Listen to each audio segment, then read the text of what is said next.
চট্টগ্রামে আইনজীবীকে হত্যার ঘটনার তদন্ত ও আইনি ব্যবস্থা নেওয়ার নির্দেশ দিয়েছেন প্রধান উপদেষ্টা অধ্যাপক ডক্টর মোহাম্মদ ইউনূস।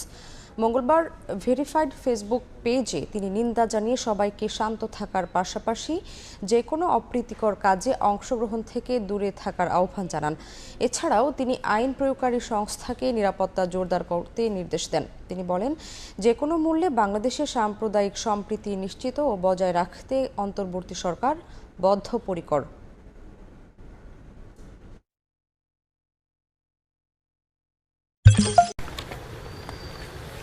দীর্ঘ রেল লাইনের কোথাও কোথাও ভেঙে গেছে স্লিপার, কোনো কোনো অংশে নেই ফিশ প্লেট ও ক্লিপ। ঝুঁকি নিয়ে চলছে ট্রেন। নাটোরের আব্দুলপুর থেকে আজিমনগর রেল স্টেশন পর্যন্ত শতাধিক স্থানে রেল লাইনের স্লিপারের ক্লিপ চুরি হয়ে গেছে। এ কারণে ট্রেন চলাচলে ভাঙছে স্লিপার, বিপজ্জনক হয়ে উঠছে রেলপথ। স্টেশন মাস্টাররা জানান, রাতের বেলা মাঝে মধ্যে পাহারার ব্যবস্থা করা হলেও চুরি ঠেকানো যাচ্ছে না। এ পরিস্থিতিতে ট্রেন চলাচল নিরাপদ রাখতে স্লিপার মেরামতের দাবি চালকদের। কোথাও যদি স্লিপার ভাঙা থাকে অবশ্যই ঝুঁকিপূর্ণ মেরামত করতে হবে। অফিসাররা জানে যে এগুলো চুরি হয়, মাঝে মাঝে পাহারাও দেয়, তারপরও চুরি হয়। রাতের দিকে ঘটে তো, আসলে তো রাতে তো এইভাবে গার্ড দেওয়া সম্ভব হয় না। তারপরেও আমরা এলাকাতে সোর্স লাগানোর চেষ্টা করছি, কিন্তু ওইভাবে ধরা সম্ভব হচ্ছে না।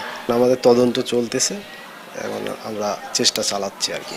নাটোরের ঝুঁকিপূর্ণ এই রেলপথ পাবনার ঈশ্বরদী রেলওয়ে থানার আওতাধীন। এ বিষয়ে ক্যামেরার সামনে কথা বলতে রাজি হননি থানার কোনো কর্মকর্তা। তবে নিয়মিত রেলপথ মেরামতের দাবি রেলওয়ের পার্বতীপুর ট্রাফিক বিভাগের ট্রেন পরিচালকের। যেগুলো ত্রুটি আছে সমাধান করার চেষ্টা করতেছে, আর যেটা অজান্তে নাই সেগুলো যদি আমরা দেখে থাকি আমরা তাৎক্ষণিকভাবে প্রকৌশলী বিভাগকে জানাই এবং তারা দ্রুত ব্যবস্থা গ্রহণের সিদ্ধান্ত নেয় আর কি।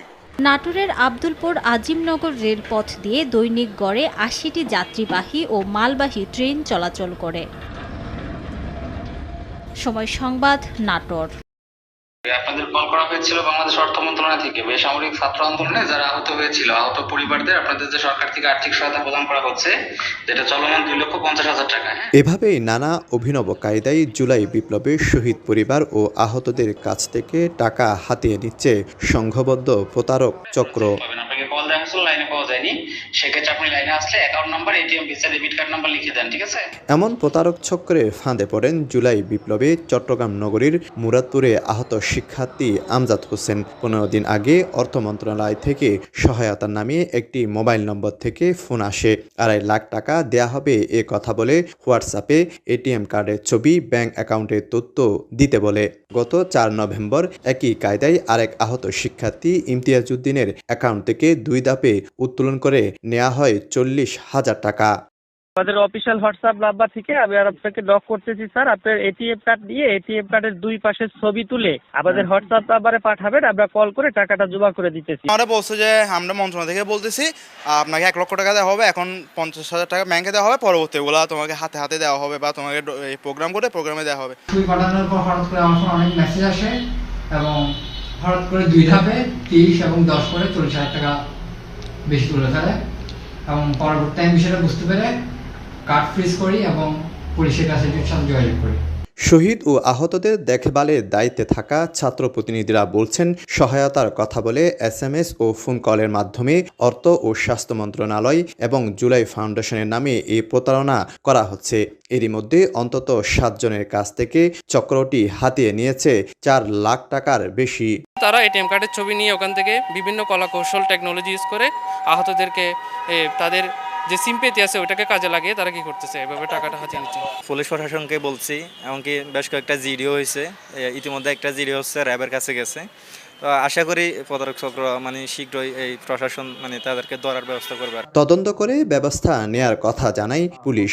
সাহায্য কথা বলে অথবা হেলথ মিনিস্ট্রির কথা বলে প্রতারণার শিকার হয়েছে। কারা প্রতারিত হইলো, কোন মোবাইল নাম্বার থেকে, আমি অবশ্যই বের করে দিব। এই আহত পরিবারের সদস্যের সাথে আরেকটা প্রতারণা করা, এটা আরেকটা অপরাধ। যারা করেছে সেটা আমি এখান থেকে বলতেছি যে এটা অবশ্যই আমরা দেখব।